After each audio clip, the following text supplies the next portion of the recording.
We're very glad to announce The Spaceship as our platinum sponsor for OxFID 2021. The Spaceship is an impact entrepreneurship program where they turn your wild ideas into socially impactful enterprises. They have kindly supported OxFID's giveaway in collaboration with Opportunity International by donating 2 scholarships with the Spaceship Masterclass worth $2,500 in total. It is a program designed for aspiring social entrepreneurs focused on solving social and environmental challenges, and it provides you with the tangible tools you will need to effectively participate in radically changing the world through entrepreneurship. The details to participate in the giveaway can be found here, and we wish you all the best.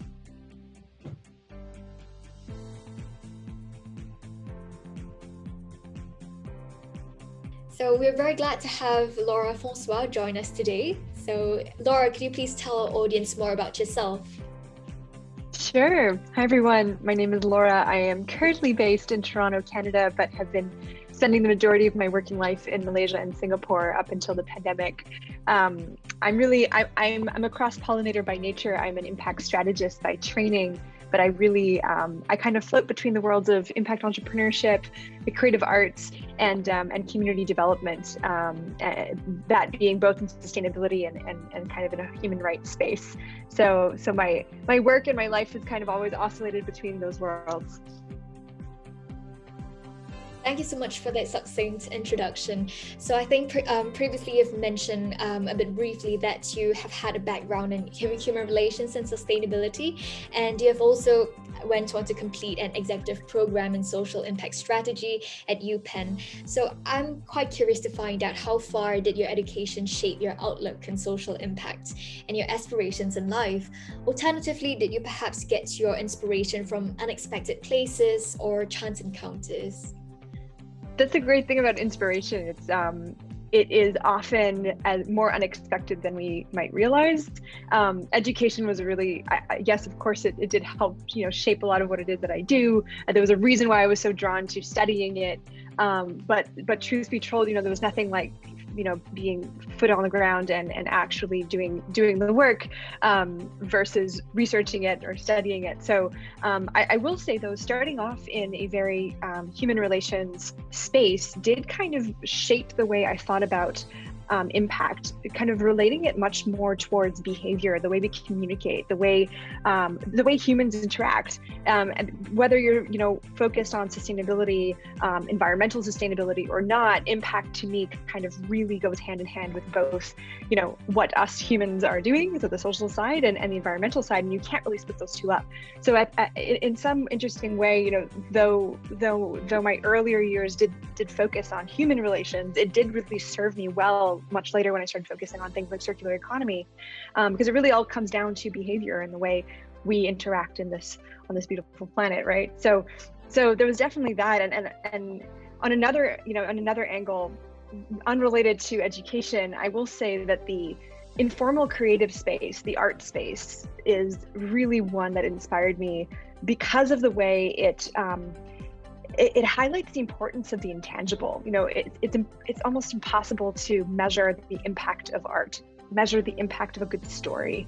But in a lot of ways, that's what shapes what happens next. And to me, that's something really, really interesting and almost completely opposite what it was that I stood for before. I was very much into data and measuring impact. And for someone like me to kind of go from one end of the spectrum to the other, kind of focusing on, well, what about all this stuff that we can't measure and how important that is to the way we communicate impact in the world? Those were all places of real inspiration for me. You have founded and led various nonprofits and initiatives such as the Fashion Revolution, based in Malaysia and Singapore. So personally, I'm from Singapore, so I've heard of the initiative and I found it really meaningful. And now you've also more recently founded an impact entrepreneurship program, The Spaceship. So it would be so lovely to hear, what are some of the greatest takeaways from your journey as a social entrepreneur thus far? Yeah, I kind of stumbled into social entrepreneurship. I thought, to be honest, for a good chunk of my life, I thought nonprofits were we're the only people truly, I mean, anyone working in the nonprofit space, we're the only people truly saving the planet. I just didn't believe in the power of business in a lot of ways. And I stumbled into the entrepreneurship space, first focused on social. My first businesses were very much focused on social entrepreneurship. And then later on, more broadly in impact in entrepreneurship.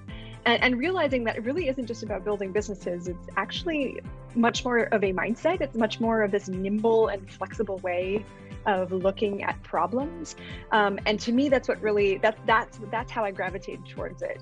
And so some of the the biggest takeaways have really been that entrepreneurs come in all shapes and sizes, and it really isn't. I think we have a lot of stereotypes as to what it means to build business and what it might mean to build business in the impact space, but it really is first and foremost just a way of thinking about solving problems in a way that takes into account a much more holistic, I believe, a much more holistic way of thinking and approaching.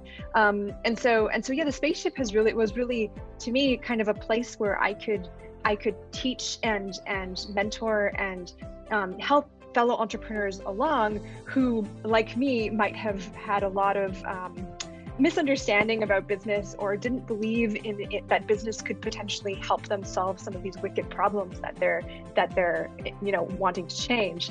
And so really it is kind of the 10 years I've spent in the impact space. The spaceship is a culmination of all of my trials and tribulations, what worked, what didn't work, what is still evolving, into kind of one masterclass. And so it's been really interesting to see how that can apply to so many different types of entrepreneurs on the planet. And I'm really excited to say that I really think entrepreneurship is the step forward in solving some of these really systemic and wicked problems we're facing.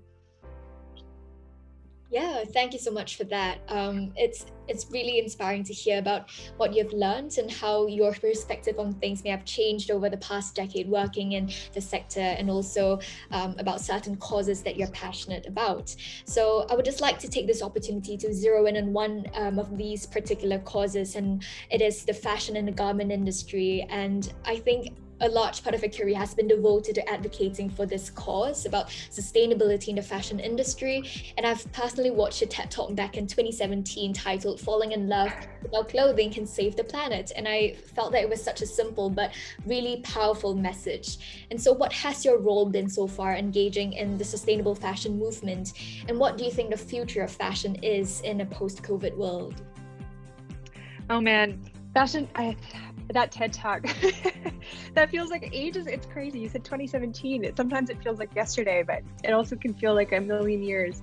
I think the fashion industry was, for me, the gateway to really seeing the overlap of the importance of looking at environmental, but always looking at social at the same time. That it's impossible to split them apart. When you ask yourself things like, is clean water an environmental issue, or is it a human rights issue? Is clean air? When you go down the checklist, and fashion was really that place for me. At the time, I was working in Cambodia, but really looking at the production systems there, and that's where things kind of came to light. And so for me, I feel like my role was always just amplification. It was amplification of so creating awareness of the issues, and then really amplifying that there are solutions. I think it's really easy to play the violin and say, like, these are all the problems, let's poke holes at them. But to be honest, unless these big businesses that run the world of fashion can bring on some of the solutions, it's useless to just poke holes at the problem. So I think for me, it was both amplification of problem and solutions. Right now we're in interesting times, with this pandemic, and I feel like it's really changed a lot. It's changed. If I was still very focused on the fashion industry, it would have changed my perspective on my own work, even this pandemic, because it's, we've been encouraging, whether it's Fashion Revolution or my own work, my own voice. I have been encouraging the end of overconsumption for many years. We've been pushing that message. And then this year, with this unexpected, halt in manufacturing, the most vulnerable people who these entire industries sit on, really bore the brunt of a lot of that, a lot of these effects of ending all of a sudden consumption. And so I think right now it's the fashion narrative is really taking a very different shape. The fashion industry is still reckoning with a long history of, very destructive patterns, but if we're talking about this new normal, what that new normal is, will it include all the human and the non-human actants in the supply chain of our favorite brands? So it's been an interesting time to kind of see what happens. Now being further away, I don't have such direct access anymore, so it's been interesting to see how that molds. So yeah, fashion was a really, really interesting and pivotal part of my career in a lot of ways. Yeah, thank you so much for sharing that. And from the way you actually presented your response, which was really thoughtful, I can really see that you're really passionate about this cause. So thank you so much for that. Now I think I would like to shift the discussion a bit to talk about impact and creativity. Earlier in your response, you've talked about how you have transformed into someone who had been quite fixated on measuring impact into someone who has embraced the power that art has and intangibly shifting perceptions and changing our worldview and things. So as a social impact strategist, has your perspective on what impact has evolved over the years? And you've also emphasized the communicative power of art and creativity and raising awareness about social causes. I think personally you've also seen to the building of the magnificent installation, the tallest closet in the world. So how do these very powerful initiatives be measured? How do we measure the powerful impact of art and social impact work? I'm really curious to hear your thoughts on this. I wish I had a direct answer for you. I've been searching and searching. I mean, that art installation was in collaboration with an amazing artist named Von Wong. And whenever I do these collaborations with artists, it's always this like push and pull where it's, we have a message and a call to action, like all great campaigns, whether you're in the for-profit or nonprofit space, what is it that you want people to do? And you can measure success based off of, well, did they do that thing?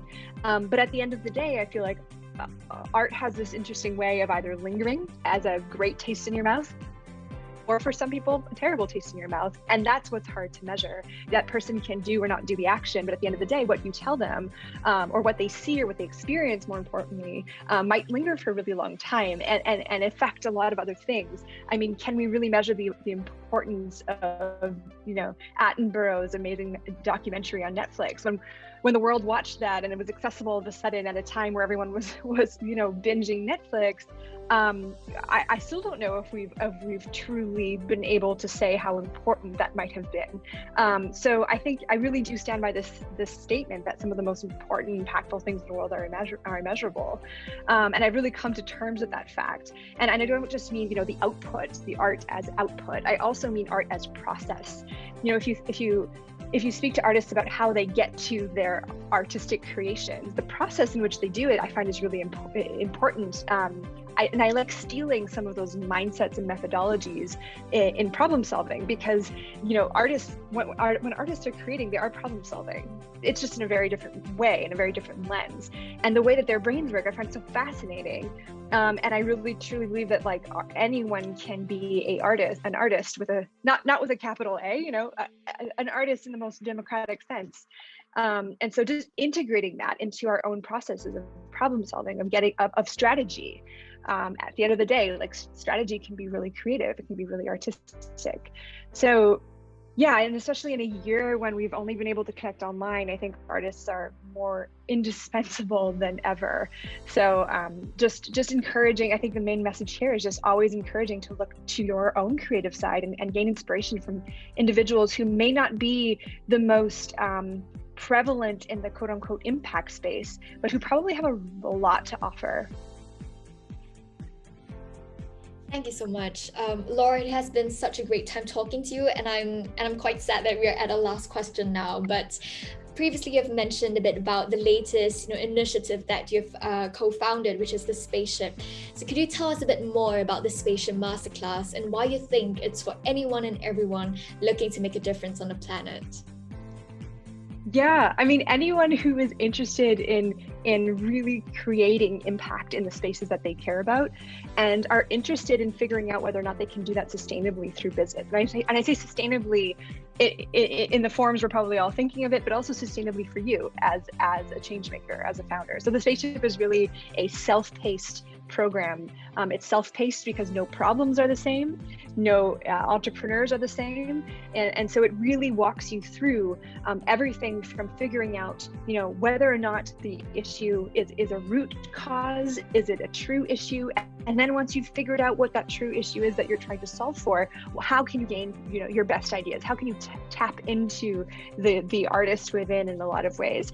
And then all the way until launching, figuring out how to create a business around that solution and then launching it. And so I really think that whether or not you've created a business before, you're not a first-time founder, or if you are, this is a program that teaches business through the lens of impact instead of the other way around. I think it's really important that we look at impact through that lens versus taking the startup lens and then trying to figure out how to incorporate impact. It's really about creating impact within the DNA of the businesses that we build. And so that's what's really exciting for me about Spaceship, and to see what happens with it. So really encourage anyone who's interested to connect. I'm always super excited to see the different types of problems people are interested in solving. And that's what gets me excited in the morning. So very, very happy to be here. And thank you so much for this interview, Calista. It's been a real pleasure.